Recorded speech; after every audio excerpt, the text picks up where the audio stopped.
नमस्कार। अ, मैं आज आपके सामने कुछ बातें करने के लिए आया हूँ, जो हर आदमी सोचता है। ख़ास करके बच्चे हो या बड़े हो, सब लोग सोचते हैं। ये है कि खुशी कैसे मिलेगी ज़िंदगी में।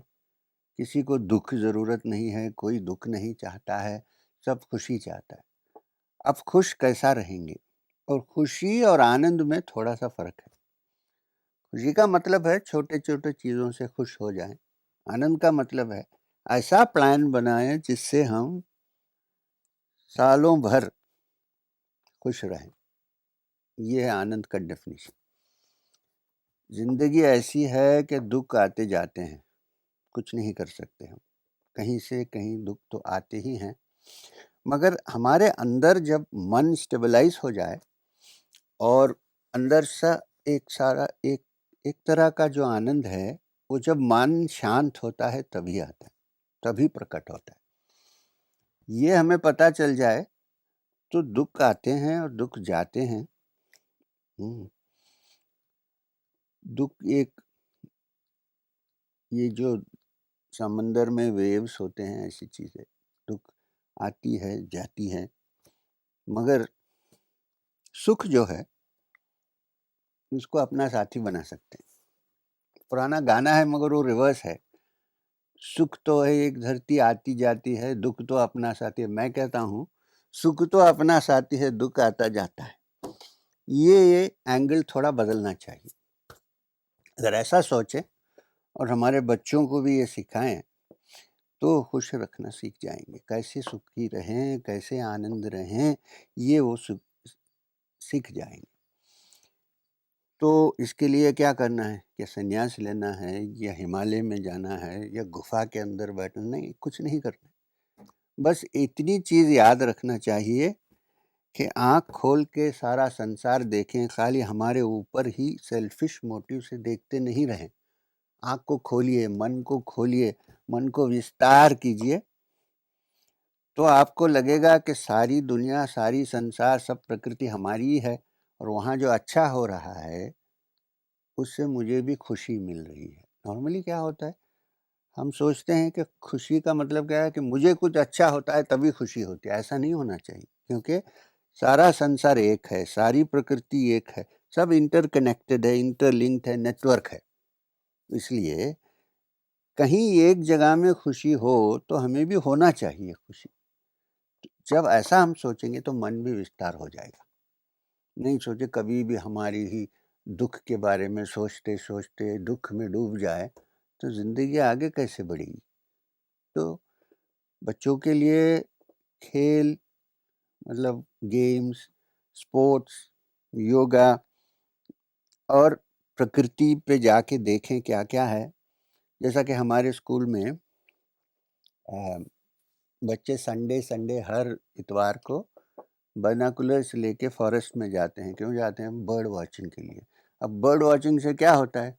बर्ड चाहती नहीं है कि हम वॉच करें उनको, मगर बर्ड वॉचिंग से ऐसा होता है कि मन विस्तार होता है। तरह-तरह के बर्ड्स दिखते हैं। जंगल में जाके देखिए, आपको लगेगा कि ये एक अलग-सी दुनिया है। मगर क्या करते हैं स्कूलों में लोग? छोटा-सा मैच बॉक्स जैसा क्लासरूम बनाते हैं और बच्चों को अंदर बिठा देते हैं। वो बाहर देखते रहते हैं विंडो से क्या हो रहा है, मगर बाहर नहीं जा सकते। इसलिए जो भी नॉलेज, ज्ञान उनमें होता है, वो खाली मेमोराइज़िंग से होता है, ओरिजिनल नहीं होता है। देखिए स्कूल में आप जाएँ, आप एक पत्ते के बारे में सिखा रहे हैं बच्चों को।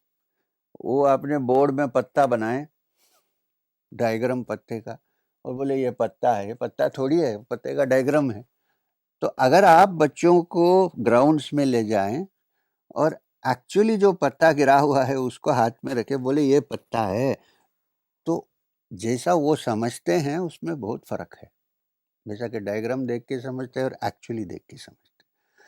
और हर अध्यापक का रिस्पॉन्सिबिलिटी है कि जो भी सब्जेक्ट सिखाएँ, उसको इंटरेस्टिंग करके सिखाएँ बच्चों को। मैं मैथ्स सिखाई नहीं, मुझे मैथ्स आज भी थोड़ा कुछ रिएक्शन है। क्यों? क्योंकि हमारे जो मैथ टीचर थे वो इंटरेस्टिंग टीचर नहीं थे, वो मैथ्स को इंटरेस्टिंग नहीं करवाया। हर चीज़ को अगर इंटरेस्टिंग करके आप सिखाएंगे तो बच्चों को सीखने में इंटरेस्ट होगा, तो अपने आप सीखेंगे। फोर्स नहीं कर सकते, फोर्स करके आप सिखाओगे वो पीएचडी भी ले लेगा, मगर मन के अंदर से उसको शांति भी नहीं होगी, खुशी भी नहीं होगी, उसको वो सब्जेक्ट से कुछ कनेक्शन ही नहीं रहेगा। काम मिल जाएगा, पैसा बनाएगा, तो क्या फायदा। तो ये सब सोचने वाली बात है। तो एजुकेशन जो है, जैसा वेदों में कहा गया है, जैसा स्वामी विवेकानंद ने कहा, अंदर से जब हृदय खुल के ज्ञान आपको प्राप्ति होती है ज्ञान की, वो अलग है। बाहर से नहीं आता है ज्ञान, अंदर से होता है। जैसा कमल का फूल खुलता है और फिर अंदर से आपको कमल का वो, उसको क्या बोलते हैं, एक छोटी सी वासना होती है, उसमें हम दूसरे गुलाब के जैसा नहीं है। लोटस के वासना सुनकर ही, वो फील करके ही बर्ड्स आते हैं वहाँ, वो अपनी भ्रमरी आती है, भ्रमर आता है, इतना माइल्ड है। मगर जब वो खुलता है तो अंदर से एक ब्यूटी, एक सुंदरता निकलती है जो आप बाहर से इंट्रोड्यूस नहीं कर सकते उसके अंदर। ऐसा ही अपना हृदय खुलना चाहिए। हृदय को खोलने की कोशिश कीजिए, और वो कोशिश ये है कि संसार में जो भी चीज़ है वो अपना ही समझिए, कोई अलग चीज़ नहीं, हम सब एक हैं। तो ये यूनिटी के बारे में समझें, सीखें, तो आगे बढ़ सकते हैं। अच्छा, अब इसके लिए एक चीज़ की बड़ी ज़रूरत है, वो क्या है? उपाध्याय, गुरु समझिए। मैं गुरु आजकल बड़ी केयरफुल से वो वर्ड यूज़ करता हूँ, क्योंकि आज अगर आप गुरु कहेंगे कि सबको एक इमेज बन गया है गुरु क्या है, ऐसा नहीं है। गुरु का मतलब है बेसिकली टीचर। क्यों? टीचर हर चीज़ में ज़रूरी है आपके लिए। मुझे कुछ चीज़ नहीं मालूम है, तो अगर मैं किताब पढ़ के सीखा या इंटरनेट में सीखा, वो अलग चीज़ है। मगर जिसको उसके बारे में ज्ञान है, उसके सामने बैठ के आमने सामने बात करके मैं सीखता हूँ, तो अलग सा ज्ञान पैदा होता है। वो ना किताब में मिलेगा आपको, ना इंटरनेट पे मिलेगा।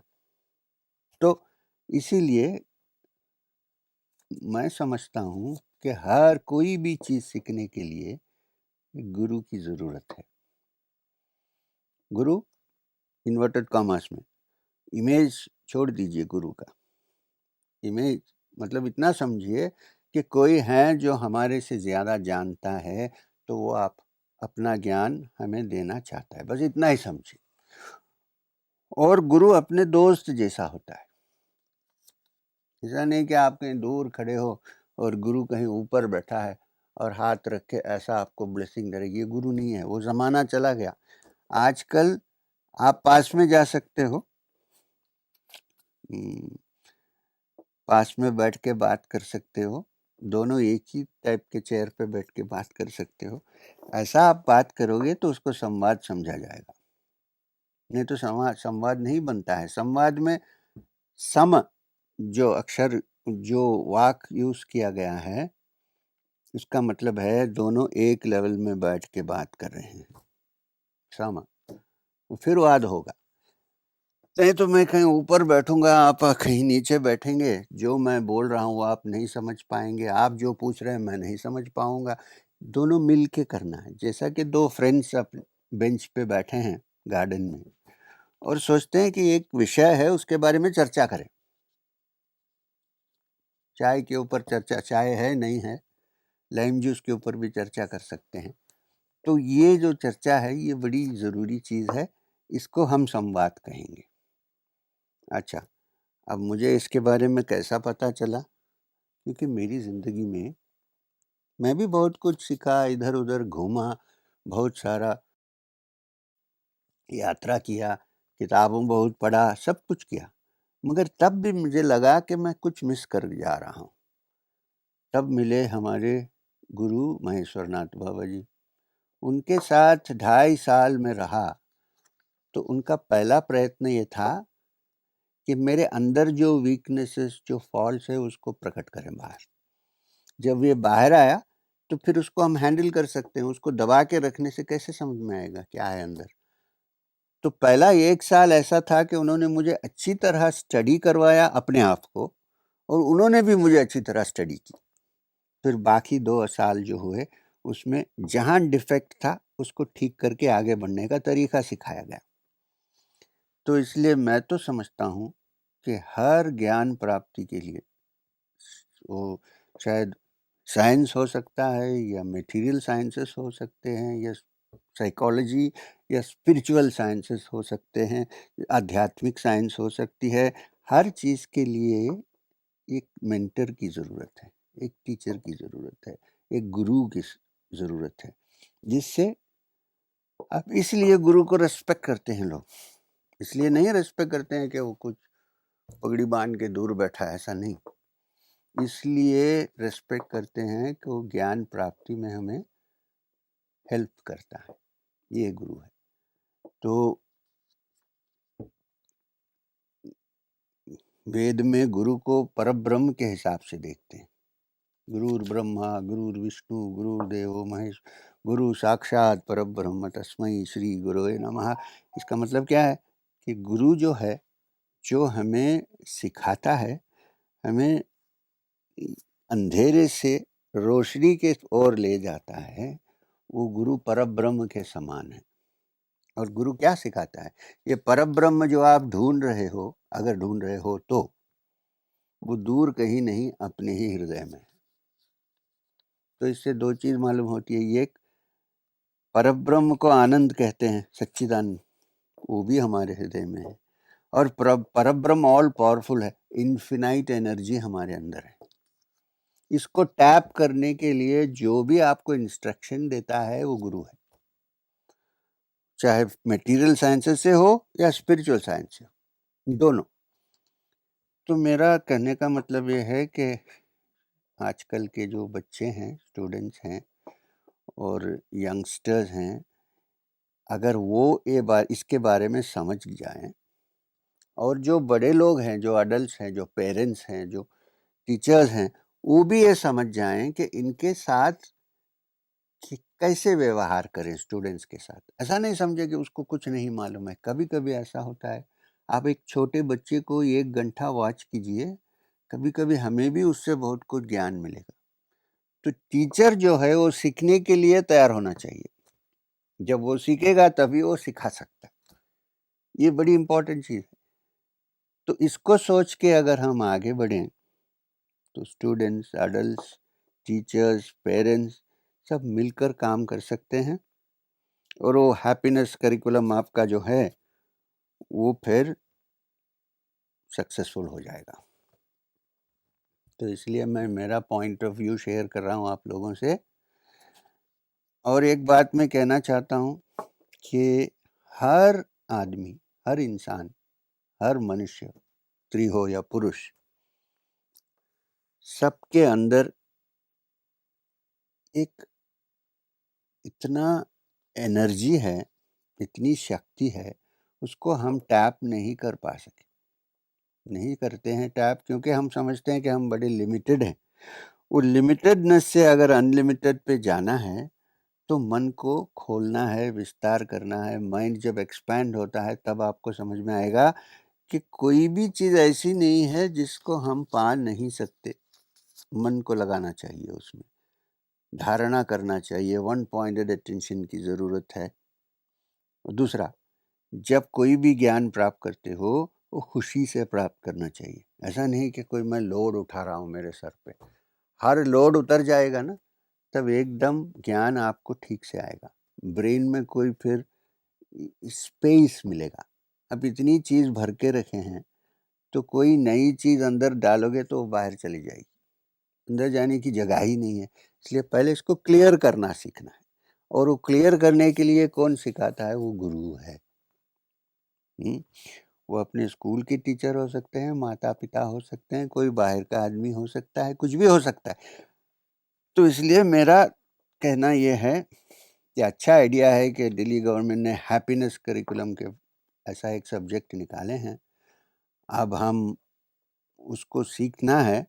तो मैं कहूँगा कि बाहर से भी सीख सकते हैं, उसके साथ आप थोड़ा कुछ अपने शास्त्रों में भी ध्यान दीजिए और आपको बिल्कुल सा पता चलेगा कि गुरु और शिष्य, स्टूडेंट और टीचर, पेरेंट्स और चिल्ड्रन, ये कैसे संवाद करके आगे बढ़ सकते हैं और कैसे खुशी से जी सकते हैं। जो आनंद का खोज है उसके पीछे कैसे हम लगें, ये सब आपको पता चलेगा।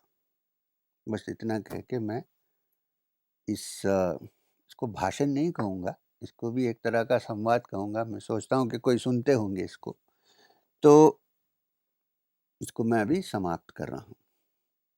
ये समझ लीजिए कि ये समाप्त नहीं है, ये समाप्त कोई नई चीज़ की शुरुआत है। नमस्कार।